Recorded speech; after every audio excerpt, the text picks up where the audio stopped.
انا كويسه يا ماما وزي الفل الحمد لله.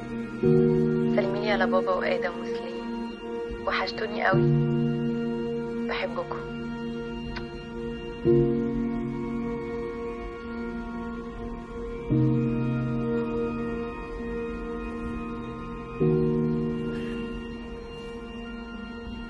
لازم نقول للعيال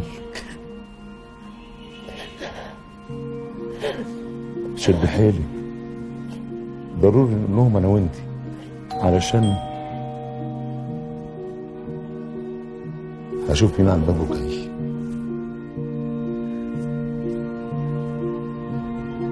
تقولي على وفاة اختك سلمى. سليم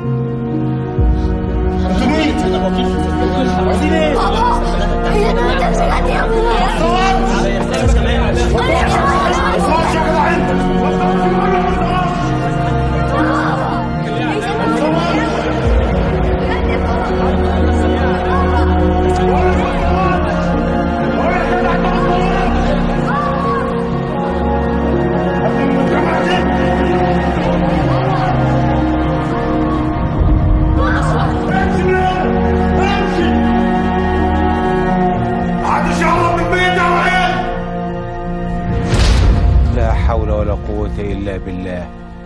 ربنا يكون في عون الراجل. مستمرين مع حضراتكم في متابعة قضية فتاة التيك توك سلمى الوكيل. بنحاول دلوقتي. التعليقات على الحملة الانتخابية ومكالمة خالد إيجابية جدا، بس الناس بتتكلم عن البنت واللي حصل، وكمان الهاشتاجات مفيش سيرة عن خالد ولا الحملة. كويس أوي. لسه السوشيال ميديا بتقوم وتقعد في يوم وليلة. السوشيال زفت بتاعتك دي تقوم وتقعد زي ما عايزة، بس بعيد عن دماغنا. المهم ان احنا نتحرك.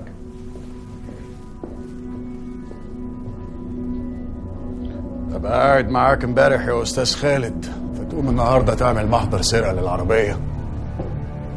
واقول لك ما تتكلمش للاعلام غير لما الداخلية تتكلم، وانت خلي مصر كلها تتكلم في الموضوع. هو في ايه؟ احنا عندنا انتخابات كمان كام يوم، وكان لازم نتصرف نعمل اي حاجة عشان تعمل محضر سرقة للعربية بأثر رجعي وتقول لي انتخابات. تولع على الانتخابات. يعني ايه تولع على الانتخابات؟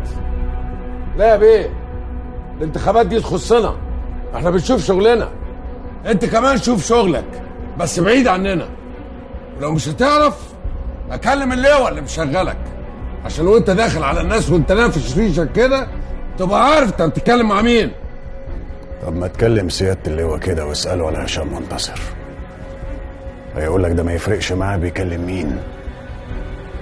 معاك نمرته ولا اديها لك؟